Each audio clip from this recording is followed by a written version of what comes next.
मोक्षदा एकादशी की जो कथा है वो इस प्रकार है।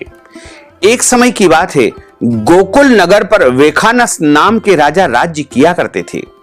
यह बहुत ही धार्मिक प्रवृत्ति के थे।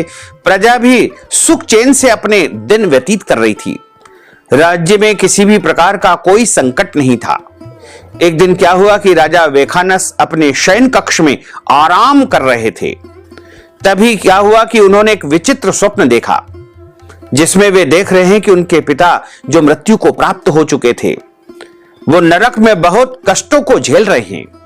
अपने पिता को इन कष्टों को देख करके राजा बेचैन हो गए और उनकी निद्रा भंग हो गई। अपने स्वप्न के बारे में रात भर राजा चिंतित रहे, विचार करते रहे, लेकिन उनको कुछ भी समझ नहीं आया।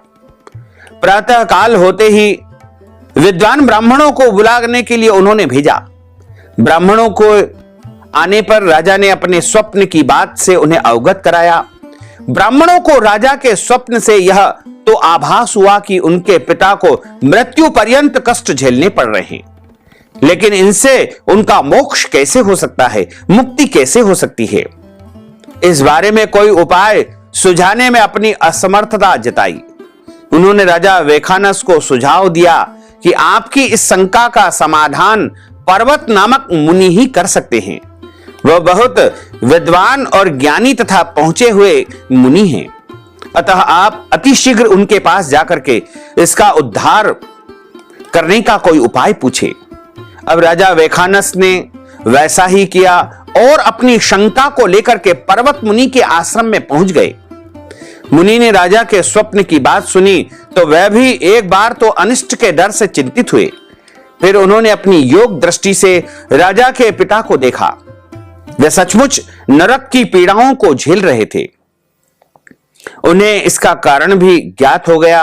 तब उन्होंने राजा से कहा कि हे राजन, आपके पिता को अपने पूर्व जन्म पाप कर्मों की सजा भोगनी पड़ रही है। उन्होंने सौतेली स्त्री के वश में होकर के दूसरी स्त्री को सम्मान नहीं दिया था। उन्होंने रतिदान का निषेध किया था। तब राजा ने उनसे पूछा कि हे मुनिवर, मेरे पिता को इससे छुटकारा कैसे मिल सकता है। तब पर्वत मुनि ने उनसे कहा कि राजन, यदि आप मार्गशीर्ष माह के शुक्ल पक्ष की मोक्षदा एकादशी का व्रत विधि अनुसार करें और उसके पुण्य को अपने पिता को दान कर दे तो उन्हें मोक्ष मिल सकता है। राजा ने मुनि के कथनानुसार, उनकी आज्ञा के अनुसार मार्गशीर्ष माह के शुक्ल पक्षी एकादशी का व्रत किया।